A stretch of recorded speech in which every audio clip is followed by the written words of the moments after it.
Hi, good afternoon. Welcome to Thoughts from the Midlife. This is my first live, so please bear with me. If you do get to watch this and you like it, please give it a thumbs up. And if you like it at the end, also please subscribe. I would really appreciate that. I am up to 11 subscribers. I'm pretty excited about that. So let's get going. I wanted to talk today a little bit about some movement in the past few days that happened with the Dallas Cowboys free agency period. So last time we'd spoken, Stephon Gilmore was the best addition that they'd had. Since then, they added Brandon Cooks in a trade with the Texans. They reworked his contract to make his number for this year be more palatable, and they also added Dante Fowler. They added a new long snapper. They added Tack McKinley. They signed a guard from the Jets, former Falcon, as a backup, probably not a starter. So the good thing about all of this is that now with their draft pick at number 26, they don't have to take a player for need. Not that they always do, but it's always good to have the option to take the best player available. So in this particular case, the best player available could be a whole bunch of different kids. I've been doing a lot of mock drafting and looking at a lot of other mock drafts, and in several mock drafts in the PFF database, I get really excited because Bijan Robinson, the player that I think would be the best addition to the Cowboys, even though they're coming off of a contract deal with Zeke where they feel they overpaid him, and do we want to draft a running back in the first round? But for all intents and purposes, all the things I've read and seen is that Bijan's a generational talent. One of the best uh, scouted, highest ranked running backs going back to Saquon Barkley, who's a can't miss guy. And I've even seen some say going all the way back to Barry Sanders. Not to compare him to Barry Sanders, but that he's rated that way. The kid's electric. I watched a lot of his games this year. I'm a big Texas guy. So I think he'd be a great fit. He brings a dynamic element to the game.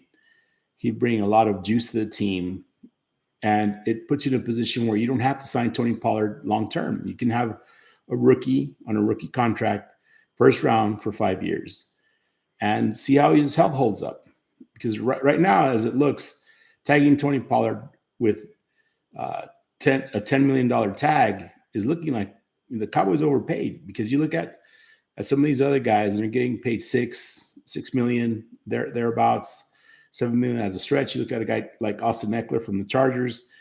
He's looking for more money. He's making 6.5, and who knows who wants to pay that. Right now, that market is not good for running backs. So Bijan would make a lot of sense. And on top of that, he's probably a top 5, top 7 guy in this draft. So it would be great if he fell there, but that's just mocking, right? There's a lot of teams up in front of the Cowboys who could really use Bijan as well.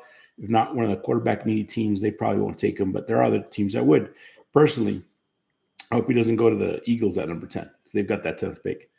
But they just signed Rashad Penny. They have Boston Scott.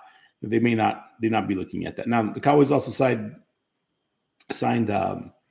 that kid Jones that used to play for the Buccaneers. He won a ring with the Bucks. He won a ring with the Chiefs this last season, even though he didn't play that much.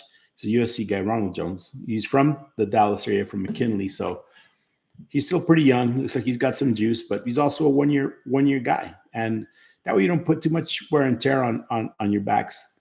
So if Bijan does happen to fall there, man, I really think they're gonna have a tough time passing him up. Other than that, I think you may have a chance to have a pick of a really good tight end there. And the Cowboys did lose Dalton Schultz to the Texans. I think he signed for $9 million for 1 year.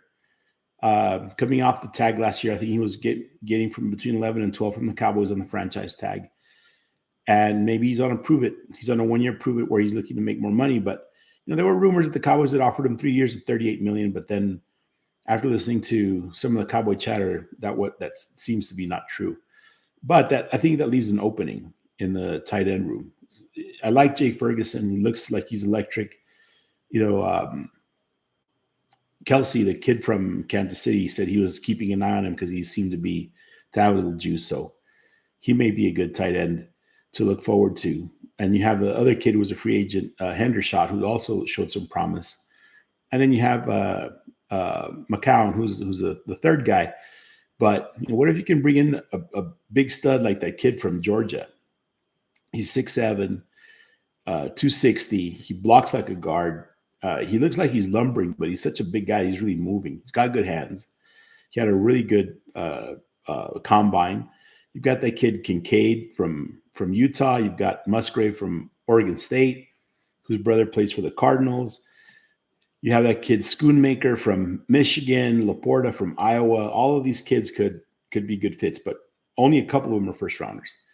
Kincaid, possibly Washington, and possibly Musgrave are first rounders. Oh, and Michael Mayer from Notre Dame, who they saddled with that baby Gronk label. So he's a maybe. But we'll see how that falls out. It could be a corner. What if you go in on this kid Emmanuel Forbes, who looks to have great instincts, but is a little thin? He's lanky, he's long, but he seems to be a little thin. What if the kid from Georgia, Smith, the edge, is there? Do you take a run at him? So there's a lot of possibility where you can say we're taking the best player available. Here's a chance. Now, Cowboys still have a little money. We can hope, we can dream.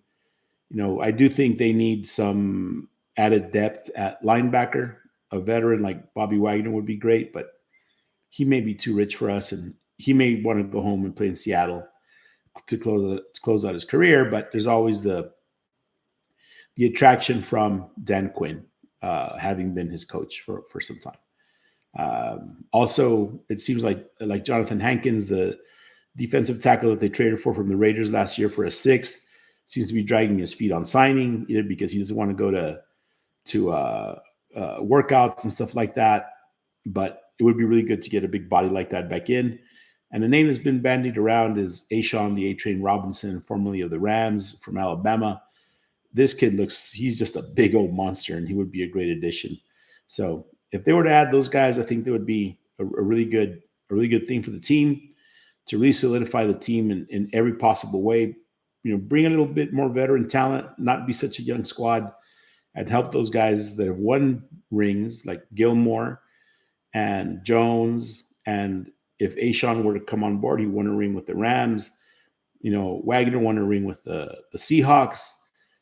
So I think it would be a really good addition to have them on board. So that's kind of a recap for the last couple of days. And if you get a chance to see this, I know nobody's on with me live, but that's okay. If you do see it, you like it, please give it a thumbs up. If you like my content, please subscribe. Thanks a lot.